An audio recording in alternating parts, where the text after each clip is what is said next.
قومی اسمبلی کے اجلاس کی بات کی جائے تو اس کے لیے مہینوں مانگ لیے جاتے ہیں، اس کے لیے بہت بہت لمبا عرصہ، پھر ایکسٹینشن پہ ایکسٹینشن۔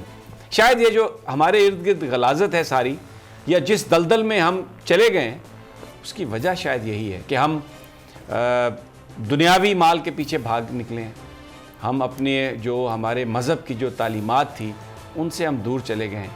ماضی میں بھی جب مسلمان لڑتے تھے، بڑے بڑے حکمران تھے، ایران کی بہت بڑی سلطنت تھی، ابراہا نے جب حملہ کیا تو تب وہ سپر پاور تھا، ہاتھی تھے، لیکن ایمان کی قوت نے، اللہ تعالیٰ نے مسلمانوں کو اس میں فتح دی۔ میں یہ ہرگز نہیں کہہ رہا کہ ہم چڑھ دوڑیں کسی پہ، کہ کسی کے ساتھ لڑائی کریں، لیکن اپنی آواز تو سنائیں۔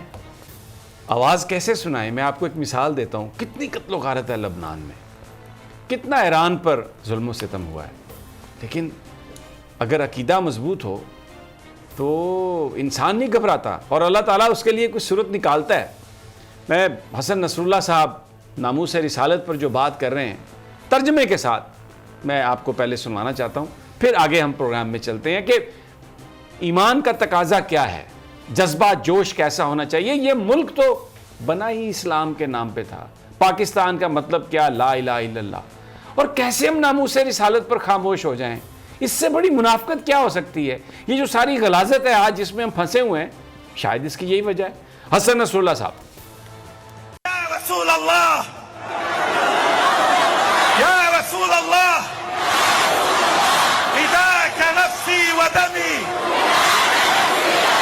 و ابی و امی و اہلی و ولدی و کل مالی وما خولنی ربی ان دماءنا و ارواحنا و اولادنا وحياتنا ترخص أمام كرامة رسول الله وعرض رسول الله وشرف رسول الله، والله على ما نقول شهيد، ودماء شهدائنا تشهد، وجراح جرحانا تشهد، بيوتنا المهدمة تشهد، ما دام فينا دم لن نسكت عن إهانة نبينا، وسيبقى الصوت عاليا لبيك يا رسول الله۔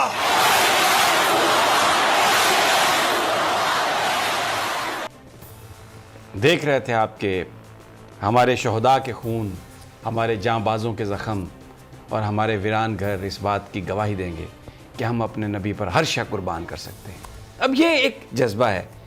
پاکستان میں بھی اس حوالے سے بہت کچھ ہوا، اور یہاں پر بھی لوگ ہیں ایسے جو ہمیں یاد دلاتے رہتے ہیں۔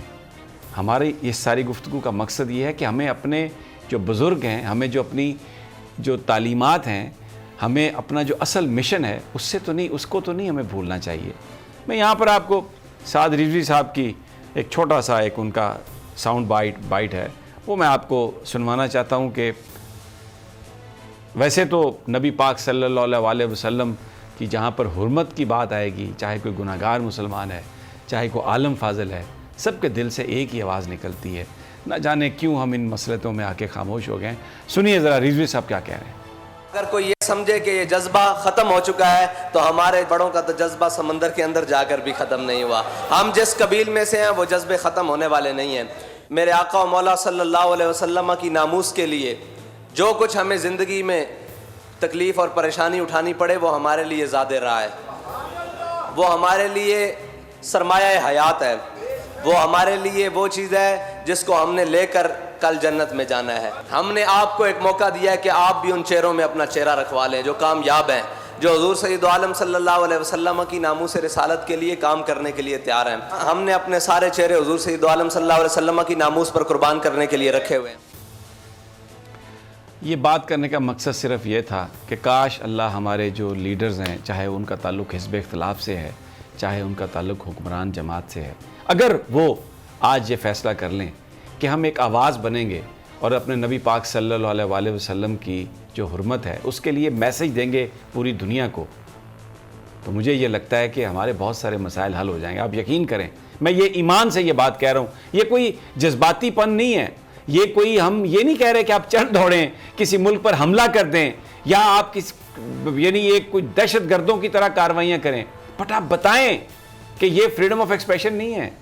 ہم لوگ اس چیز کو برداشت نہیں کر سکتے. ہمارے آج جو جن مسائل میں ہم گھرے ہوئے ہیں وہ اسی لیے ہیں، ہم بہت دور چلے گئے اپنی تعلیمات سے.